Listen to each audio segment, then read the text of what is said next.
En este segundo video voy a explicar algunos de los desafíos que tiene el ángulo de barrido en las alas y posteriormente algunas tecnologías o consideraciones de diseño producto de el ala en flecha. Voy a continuar entonces con un desafío que se conoce como el Dodge Roll, balanceo del holandés. Para entender el balanceo del holandés, vamos a imaginar un avión comercial, el que aquí se muestra, el cual inicialmente tenemos un movimiento de guiñada, nariz a izquierda. Este movimiento de guiñada se puede producir por una ráfaga de viento, pero quiero que vean cómo por la geometría del ángulo de barrido, como el borde de ataque del ala derecha queda más expuesta al flujo de aire que el ala contraria. Esto se va a significar que en el ala derecha vamos a generar una mayor fuerza de sustentación. Mayor fuerza de sustentación en una de las alas.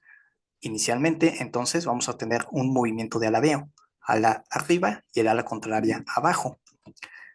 ¿Qué es lo que va a suceder después? Bueno, algunos de ustedes seguramente están familiarizados con este diagrama. Tenemos la fuerza de sustentación, tenemos una fuerza resultante,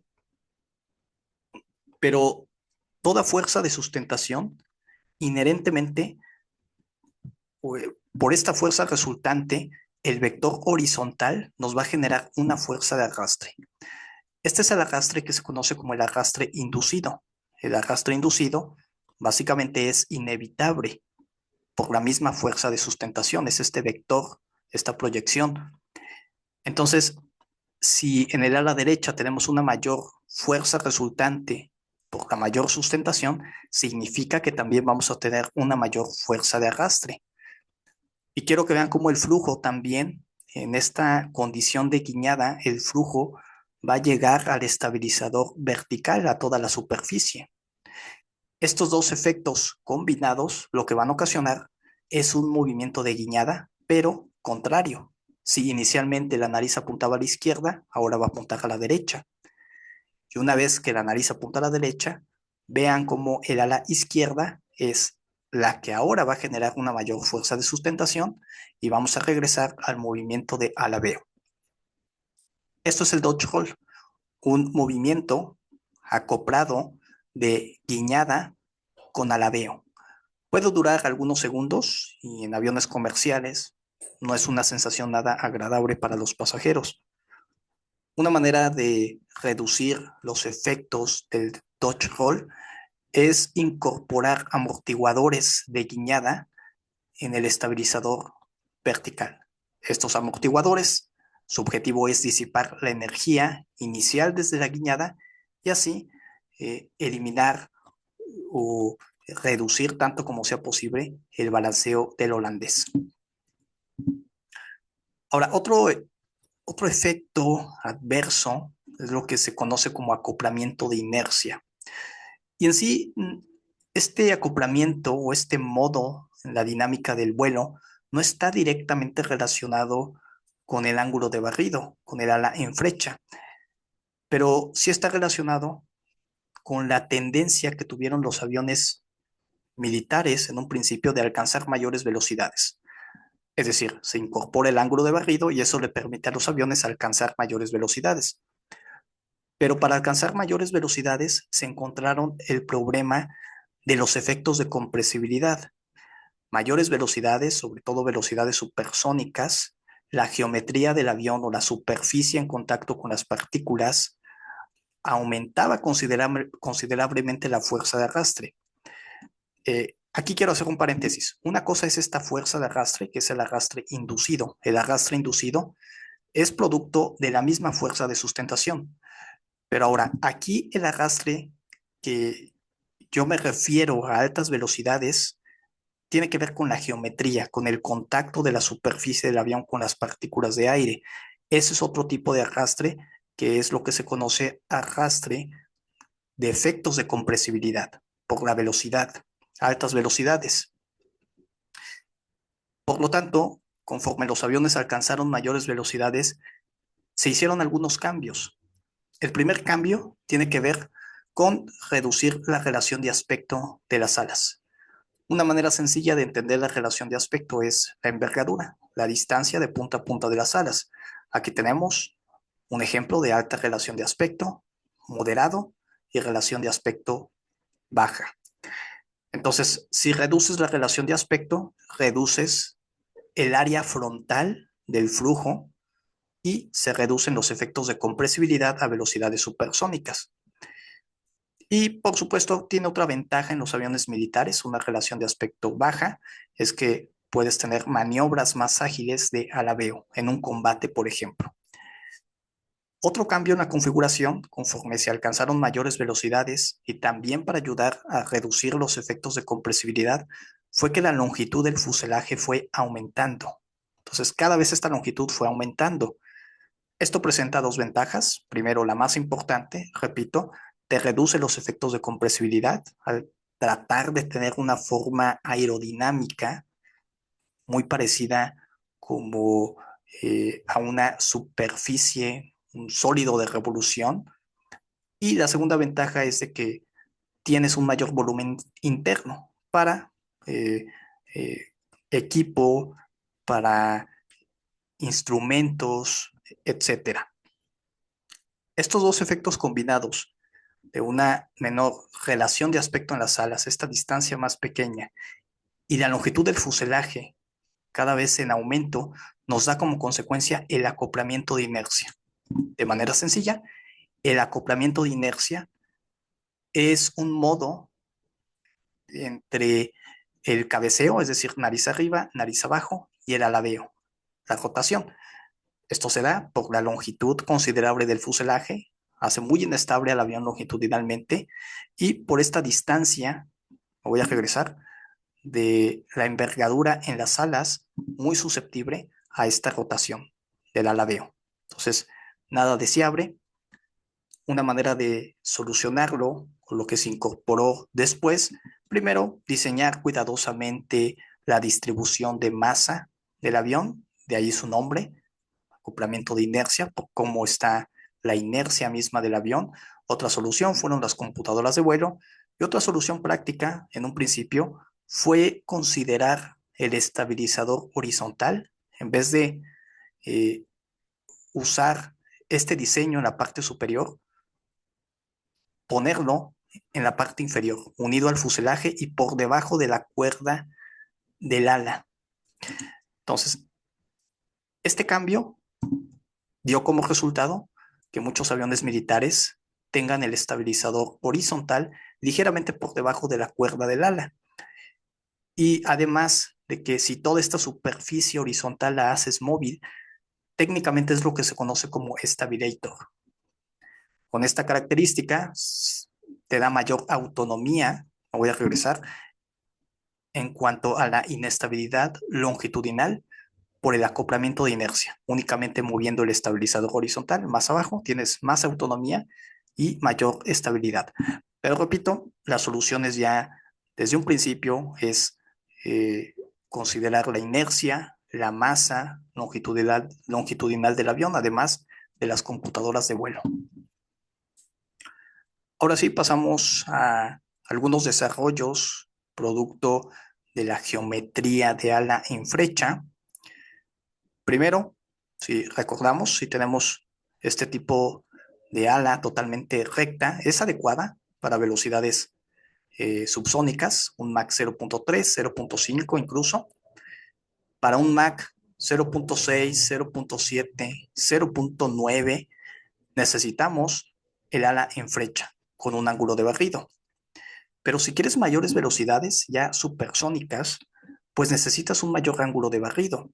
Ahora, el problema está de que en esta configuración, imagina que tú quieres tener un ángulo de barrido arriba de 50 grados. ¿Por qué? Porque quieres estar detrás del cono de compresibilidad que se explicó en el video anterior. Ese ángulo tan excesivo ya te va a ocasionar problemas estructurales o la estructura va a ser muy débil en unión con el fuselaje. Además de que se va a reducir el área. Y recordemos que en la fuerza de sustentación, el área es un parámetro importante. Lógicamente, esto da como resultado a considerar ala en delta, la que aquí se muestra. En el ala en delta puedes tener un mayor ángulo de barrido, arriba de 50, de 60, y puedes aprovechar todo el fuselaje básicamente hasta la parte posterior para unir, para tener esta unión estructural con el ala y además aprovechas toda el área. Entonces es más eficiente el ala en delta para régimen supersónico, es decir, subsónico, de transición y supersónico. Aquí podemos ver que, como vimos, el Lippisch en los alemanes consideraron el ala en delta, pero quiero que vean el grosor del perfil aerodinámico desde el borde de ataque, un grosor considerable. ¿Qué fue lo que trajo la solución o el trabajo de Robert Jones? Llegó a la conclusión de que un perfil delgado era lo más recomendable para optimizar aún más esta geometría. Y es así que en el Convair XF-92A 1953, como tal, el primer avión que incorporó ala en delta, porque recordemos que el Lippisch se quedaron únicamente como en modelos en la fase conceptual, pero en este avión ya como tal de experimental, inicialmente en 1953 ya se incorporó el ala en delta con toda esta tecnología de las décadas pasadas. Algo importante del ala en delta, observen aquí sí necesitamos estabilizador horizontal, aquí también, pero el ala en delta ya no necesita estabilizador horizontal o prácticamente no lo vamos a encontrar. ¿Cuál es la razón? Pues de que ya estás aprovechando toda esta superficie hasta la parte posterior del fuselaje, tienes el área. Entonces, ¿cómo controlas ese movimiento de cabeceo? Pues con los Elevons. El ejemplo clásico es el Concorde. El Concorde como tal es el avión comercial, el primer avión comercial que entró al mercado de manera exitosa, supersónico, de pasajeros. Ahora, algo importante del Concorde es de que no es exactamente ala en delta. El ala en delta es triangular, si lo vemos desde la vista superior. Ala en delta. El Concorde, en realidad, es una variación del ala en delta, es lo que se conoce como ala de ojiva. Este tipo de configuración de variación está como curviada en el borde de ataque con el objetivo de maximizar el flujo aerodinámico. Y probablemente en otro video separado voy a hablar de esta característica del Concorde. Pero regresando al punto, para tener, dado que no tienes estabilizador horizontal en el Concorde, sí tienes el vertical, por supuesto, pero no tenemos estabilizador horizontal. Entonces, ¿cómo controlas el cabeceo? Con los elevons. Tenemos 3 elevons izquierdos. Del lado izquierdo, elevons 3 del lado derecho. ¿Quieres nariz arriba o nariz abajo? Bueno, todos se mueven, ya sea hacia arriba o hacia abajo. El Concorde podría alcanzar un número Mach hasta 2.23, me parece. 2.23, 2.3, número Mach en condición de crucero. Posible, por supuesto, con el ala en delta con esta variación de ojiva. Muy bien, ahora vamos a ver otro gran avance, producto del conocimiento del ala eh, en flecha con el ángulo de barrido, y es lo que se conoce ala de geometría variable. De nuevo, los alemanes fueron los primeros que vieron los beneficios de tener geometría variable en las alas y en la siguiente diapositiva voy a explicar las ventajas.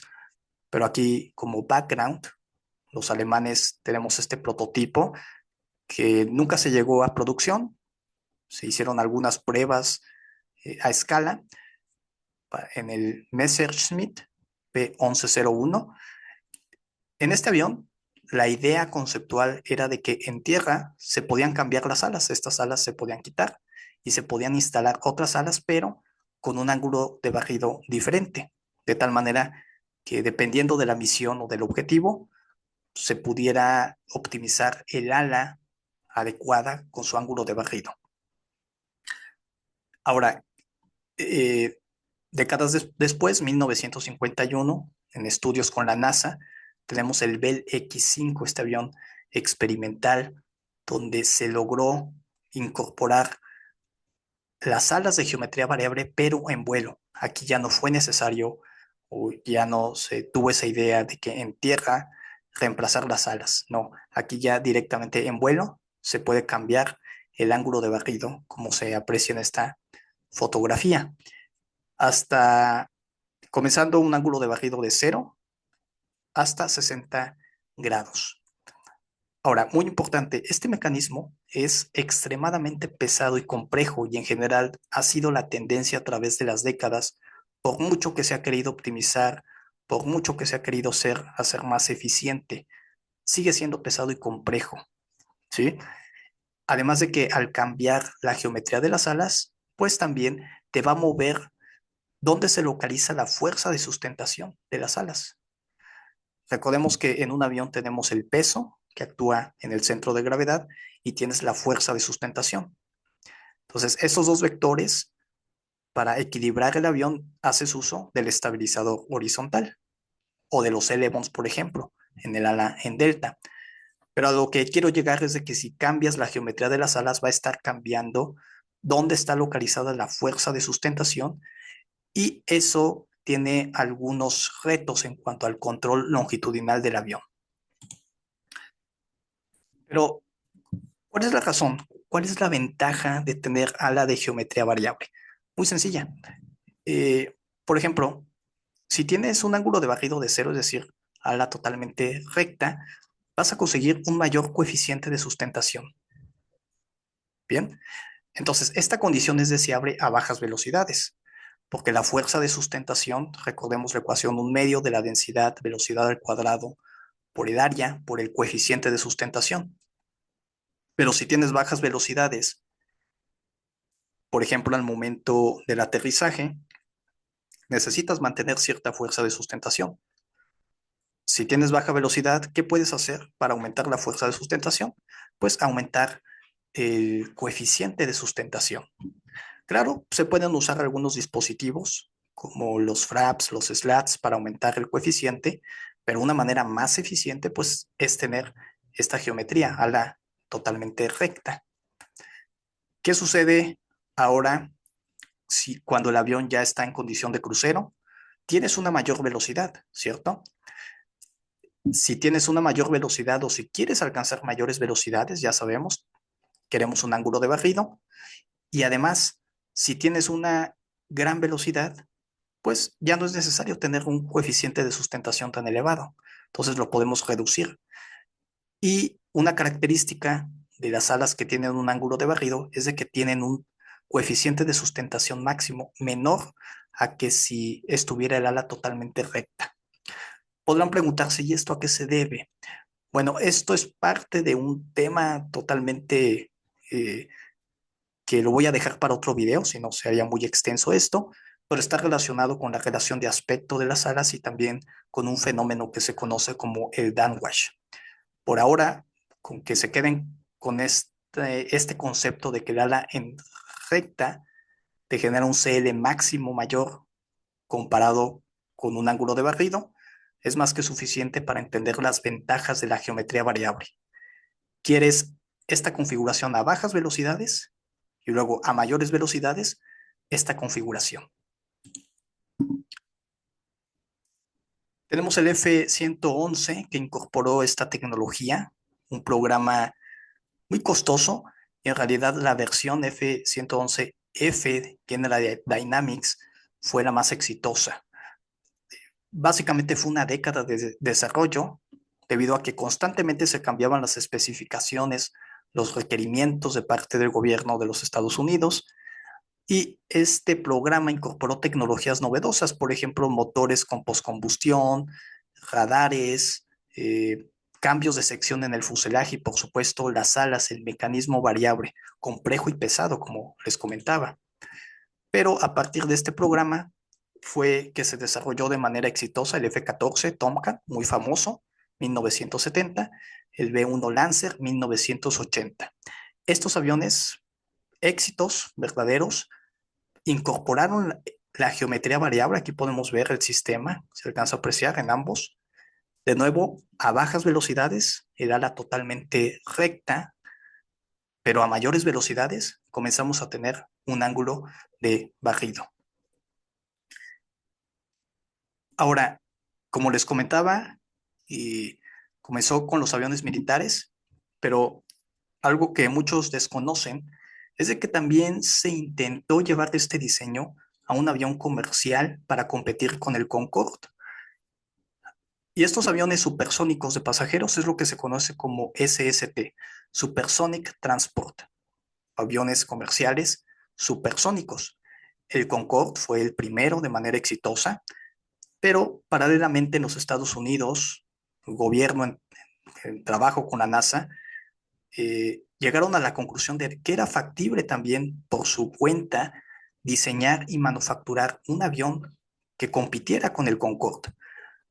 Boeing ganó el contrato inicialmente y realizó este prototipo que se llamó el 2707 en 1966. Este avión, una maravilla, eh, primero supersónico, además tenía la intención de alcanzar un número Mach de 3, mayor al número Mach del Concorde de 2.23, con número de pasajeros de 240, me parece, el doble del Concorde. Además que el diseño radical consideraba alas de geometría variable, como vemos en este prototipo a escala. Y aquí como que se aprecia el sistema que se estaría incorporando para mover las alas en vuelo y hacer más eficiente el vuelo. Un proyecto muy costoso, tan solo en la etapa de investigación, y finalmente fue cancelado porque no se vio que no era factible financieramente. Esto es importante, técnicamente sí era factible, pero financieramente al final se canceló. Y bueno, entonces aquí para que investiguen a más detalle, es interesante la historia del 2707 de manera muy paralela en estos años, a mitades de la década 1960, se empezó a desarrollar ya el diseño y la manufactura del Jumbo, del 747. Y en un principio, este avión supersónico de geometría variable incluso era más importante que el 747. Fue hasta que se canceló que ahora sí Boeing destinó todos los recursos al 747, al Jumbo.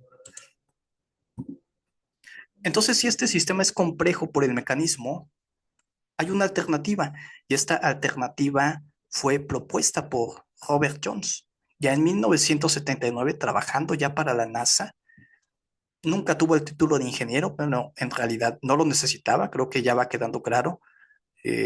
Tenía estas ideas brillantes en, en la disciplina de diseño de aeronaves y sobre todo de la aerodinámica. Y él, dentro de sus estudios del ala de geometría variable, se dio cuenta que se podría simplificar el sistema. ¿Cómo? Bueno, en vez de tener ese mecanismo de las alas, de tener dos alas y que cada ala tuviera su mecanismo para mover y llegar al ángulo de barrido deseado, se dio cuenta de que se podía simplificar teniendo todo el ala, ¿sí? Y un pivote. Y en realidad el efecto sería exactamente el mismo, porque básicamente sigues teniendo un ángulo de barrido. Entonces, con este pivote puedes ajustarlo tanto a bajas velocidades, que quede totalmente recta el ala, como a altas velocidades. El proyecto de la NASA, con nombre AD1, y también este prototipo que recibió este nombre. Podemos ver aquí el piloto, se hicieron pruebas y se demostró de que era factible para cierto rango de velocidades de número Mach. Bien, no conforme con esta idea, Robert Jones propuso esta configuración, donde sugirió, bueno, para darle más, tener una estructura más robusta en el ala, considerar dos fuselajes, un fuselaje aquí, otro acá. Entonces, dos fuselajes te da la ventaja de mayor cargamento, mayor volumen, transporte, etcétera. Y a bajas velocidades, tener esta configuración, a mayores velocidades, de esta manera, tener el ala oblicua. De nuevo, muy similar, tienes un ángulo de barrido en esencia y todavía hay una línea de investigación incluso para aviones comerciales, pero aquí el problema viene siendo sobre todo la certificación y algunos otros efectos aerodinámicos en cierto régimen de velocidades, pero muy interesante este concepto. Bueno, y finalmente llegamos a la tecnología que se pretende incorporar en las próximas décadas. Y esta idea vino de un trabajador de Boeing en el 2004. Pueden buscar este paper, lo pueden descargar totalmente gratuito, me parece, está en línea. El diseñador Liebeck propuso un avión que se conoce como Blended Wing Body Transport. ¿Y a qué se refiere básicamente esto? Y yo creo más de uno ya ha conocido de estas propuestas, sobre todo por Airbus, pero la idea es pues tener el ala volante en esencia. Entonces comenzamos con la geometría del ala con su ángulo de barrido. Posteriormente pasamos al ala en delta y quiero que recuerden cómo en el ala en delta no necesitamos estabilizador horizontal. Entonces el siguiente paso, siguiendo como esa lógica, pues nos dice que la geometría o la forma ideal para volar viene siendo básicamente tener el ala completa. Y en eso se basa. Este diseño, sobre todo, tiene el potencial de reducir el consumo de combustible hasta un 40%. Por eso el interés de Airbus y de algunas otras empresas individuales en desarrollar ya a nivel comercial este tipo de aviones. Airbus tiene su proyecto, mediados de 2030, comenzar a diseñar y a fabricar. Yo creo que va a tardar un poco más. ¿Por qué? Simplemente por el tema de la certificación. Recordemos que la FAA, la EASA, todo está basado en la configuración tradicional de un avión comercial, que básicamente es el fuselaje cilíndrico y las alas en flecha tradicionales. Entonces, cambiar radicalmente la estructura y el diseño a este concepto va a llevar tiempo. Se requieren pruebas, se requiere documentación y sistemas y sobre todo redundancia, además de que este concepto todavía tiene algunas dificultades técnicas. Por ejemplo, los tanques de combustible, ¿dónde estarían? Los pasajeros, qué pasa en una situación de emergencia, de evacuación y sobre todo este tipo de aeronaves requiere un sistema de control avanzado, una computadora de vuelo muy precisa porque tiende a ser muy inestable.